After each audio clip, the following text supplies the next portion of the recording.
Today, on Breaking News at 6, why do dogs wag their tails? Wait, this just in. Laser eye surgery does in fact work. Now to our field correspondent, John Borg, for some more information. Every day, millions of Canadians go about their plans suffering the wrath of poor vision. Whether it's a problem with near or far sight, over half the population suffers it.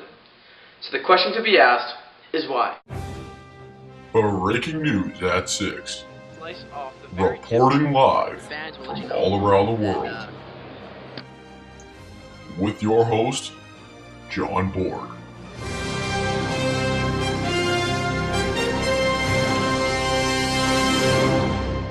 The fundamental principles of laser eye surgery cover two main areas, as there are two popular treatments in broad terms. The first treatment is a surface treatment called PRK. Basically, what they do here is focus the laser on the top of the surface. There's a layer on the surface of the eye called the epithelium. This layer changes and reshapes every 7 to 14 days. This is why no permanent work can be done to it.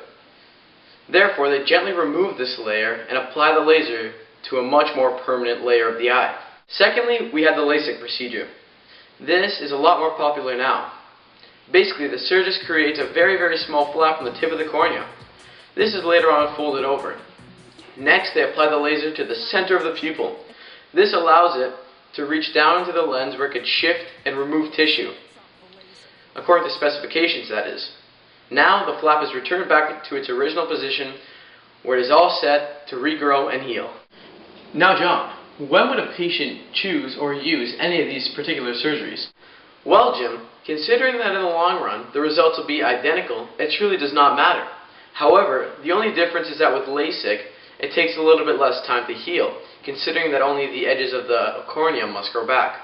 This is different with PRK, as the entire surface of the cornea must grow back. Regardless, within 3 weeks' time, the results will be identical. Then after that, it just comes down to personal preference. Now, John, that was a great description. However, you didn't quite describe how the surgery works and how it will improve a patient's vision. Why, yes, Jim.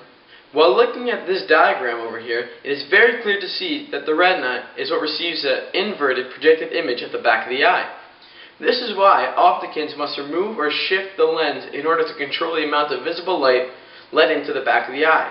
Therefore, surgeons do this until the image is perfectly aligned with the edges of the retina. Wow, the complexity of this surgery is just mind-blowing. Well, actually, Jim, that's where you're wrong. This surgery is actually not very complex at all, as it's one of the shortest and easiest surgeries that can be performed. This surgery clocks in at an impressive 30 minutes. Also, the success rate is literally through the roof. In fact, many surgeons have even quoted that it's easier than putting in contacts. Well, John, right out of pure curiosity, what kind of laser is used for this particular surgery anyways? Well, Jim, there are actually two different types of lasers. The first is a surface laser, which is usually used with PRK. This is called exclaimer.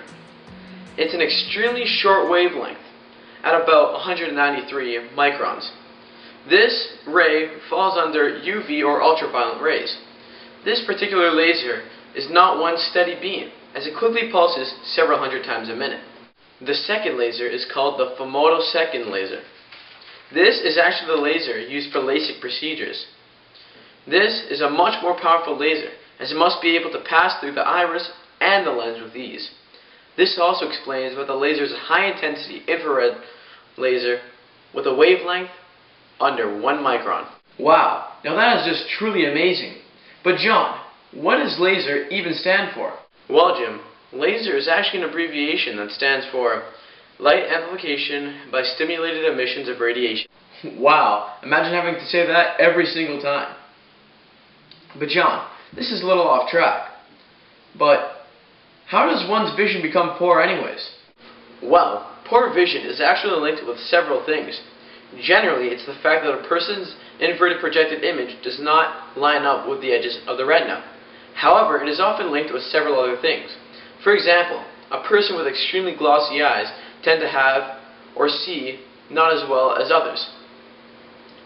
This is because your eyes act like a convex mirror and the glossiness will act as a reflector. This means that your eyes will actually reflect more light than absorbed, making your vision blurry and darkened. John, if you have some sort of illness within the eye or the cornea, can you still have this surgery done? No, Jim. Unfortunately, not all people are able or suitable to have this kind of surgery. For example, those that have extremely dry eyes or even a pupil infection cannot have this surgery. In fact, it may even worsen the patient's vision or make them blind. Out of curiosity, John, what are the age restrictions for a surgery like this? Well, Jim, in fact, there are absolutely no real age restrictions for this particular surgery. However, surgeons do encourage the patient to be of the age of 5 or older. This is because at this age or younger, the eye is not fully developed, and any work done would be completely useless, as the eye can be altered naturally. Also, there is no age limit, so this means that you could be 100, get the surgery, and only have to worry about a longer recovery time. Well, that is great news. So overall, what is the success rate for a surgery like this? The success rate for this particular surgery is extremely high, as it ranges from 97 to 98%. In order to define success for this surgery, it's the fact that a patient's eyesight must increase by at least 5 points. For it to be considered a failure, it's the fact that a patient's image must stay exactly the same before and after the surgery. Thank you, John, for such a great description of how laser eye surgery works and why it's great. Next up, why do dogs wag their tails? Find out after these brief messages.